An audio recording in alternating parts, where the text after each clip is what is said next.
Hello and welcome back to another Mahlkönig how-to video. Today we're going to show you the correct practices on how to unbox your new Grind-by-Sync grinder.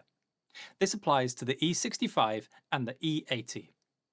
Grab your new grinder and let's jump in. Okay, so here we have an E80 Grind-by-Sync.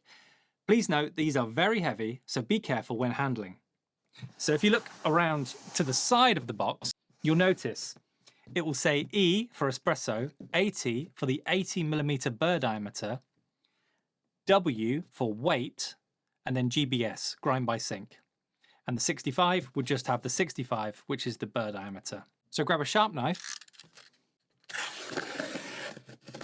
All of our grinders will be sealed with Mahlkönig tape. It will say top side on the top, so make sure you open the right end. And it will also be stapled. These can be quite sharp, so be careful when opening. Ideally, we would recommend doing this on the floor because it's just a little easier to pick up out of the box because, as I say, they are quite heavy. So when you open your new grinder, you should see your instruction manual and quick start guide, your grinds tray and scale cover, and then underneath you will have your spout tucked in there. Okay, so then inside you have your hopper and your grinder. So a really important thing to note here, you must not pick up the grinder from the forks themselves, as this is attached to the load cell.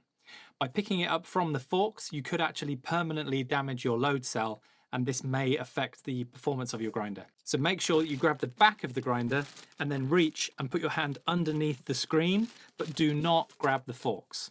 One other thing to notice, when you unbox a brand new grinder, in our factory, we actually test every single coffee grinder with real coffee before it leaves the factory. Now, we clean the grinders afterwards, but there can sometimes be residue of ground coffee. So your grinder has not been used, it has just been tested in the factory. And this is something we do for quality testing. Okay, so let's get this out of the box. Remember, not from the forks, below the screen and at the back. And it's very heavy, so do this on the floor. It'll just be easier.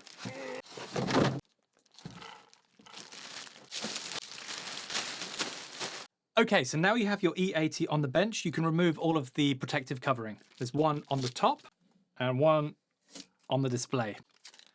Make sure you take these off. These are just in place to protect your grinder during manufacturing and shipping. So now the grinder's out of the box, you can see it a little bit better. Down here you have your load cell. This is a very delicate part of the coffee grinder, but it is what makes the grind by weight part function so well. So just take care to always not pull on these forks when moving it around in the cafe. Just always move by the bottom of the screen to keep your grinder working at its best. We have the scale cover and the grinds tray, which is magnetic, and then this is your spout. And finally, your hopper. Now, when you are attaching the hopper, please make sure you line up. There is a safety tab. When the hopper is removed, the grinder will not be operational. So just to the back of the outside of the collar, there is a small safety button, which lines up with this plastic tab. This will push down and make the grinder operational. So just as a safety feature, when you remove the hopper, the grinder cannot be operated. The only difference you will notice between the E80 and the 65 is this adapter. The E80 comes with this adapter, the 65 does not. So with the tab lined up with the safety switch, you can attach your hopper. For some reason, if your hopper does not go on,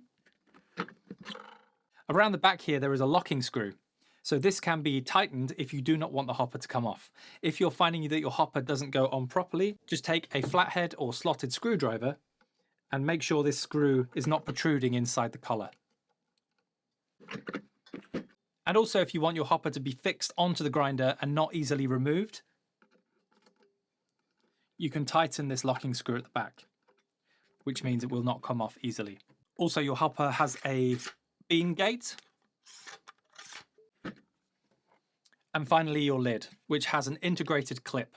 This is so you can display coffee information to the customer, or you can spin it around and you can have recipe information for your barista. Starting at the bottom, you obviously have your grinds tray, which is magnetic, your forks, which is also attached to your scale. Then you have your large display. Up the top is a purge button. You have your menu button, and then you have your jog wheel, which is also a click for selecting and navigating through your menu. So around the back of the grinder, we have an on-off switch and a thermal reset. For any reason, if there is an energy spike or your grinder is overheating for any reason, this thermal reset will protect your grinder and trip. So if your grinder is completely not operational, it's always important to check your fuse board to make sure this hasn't tripped, check the fuse in your plug, but then also this thermal reset. So if your grinder's not working, check those 3 things and you should be okay to go. Also, with the Grind-by-Sync grinders, you also have a USB-A connection on the back of the grinder. This is so you can connect to compatible espresso machines or accessories in the future.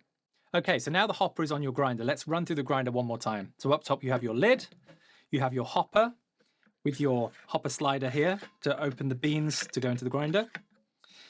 You'll notice there is no slider on this grinder to adjust the grind. This is because this is the new Grind-by-Sync grinder. So this grind is actually adjusted electronically with a small electric motor in the side, which you change via the menu.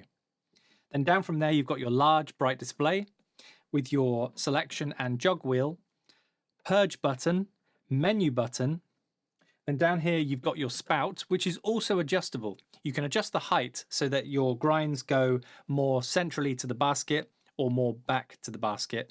Down at the bottom, you have your magnetic grinds tray and scale cover. And finally, your forks, which are attached to the load cell. So this is what gives you your grind by weight function. Now the next job we need to do is adjust these forks to fit your portafilter for your coffee machine, as all portafilters are slightly different. So let's do that now. So for this you will need the portafilter from your coffee machine and a flat or slotted screwdriver. In the side of the forks there are 2 slotted screws. So loosen these. So now the forks can be raised up or down.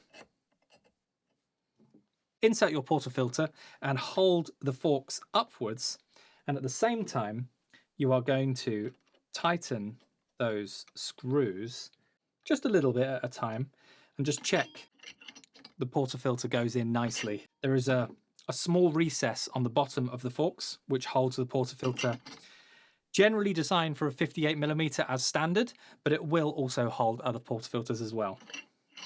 Okay, once you are happy, you can tighten your forks. Remember not to over tighten this. And there we go. That's how you adjust your forks for your new grinder.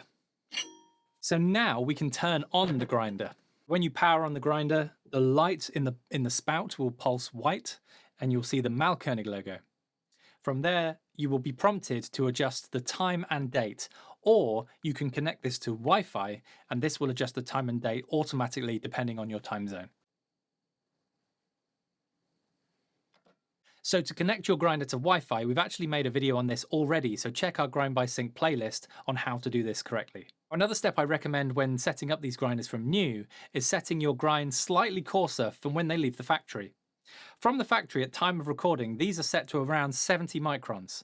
I would increase this to around 200 as a good starting point to make espresso. So let's do that now. So I'm going to choose my recipe for a double spout 18 gram. Use custom DDD. And I'm going to increase this from 70 microns to 200 microns.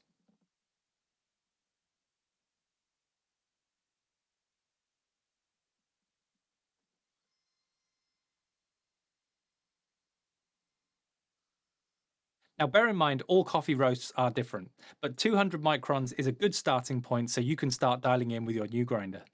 So in the box, you also have this handy quick start guide. So if you are unsure on any of the steps that we've been through today, you can refer back to this or also check the Mahlkönig website. We hope this video has been helpful to help you set up your new Grind-by-Sync grinder. If you have any questions, please leave them in the comments below and one of the team will get back to you.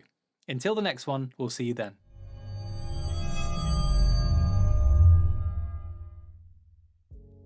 We hope you enjoyed that video and found it helpful. Don't forget to like and subscribe to stay up to date with all things Mahlkönig. If you want to watch more videos, then check out the playlist on screen. We'll see you in the next video.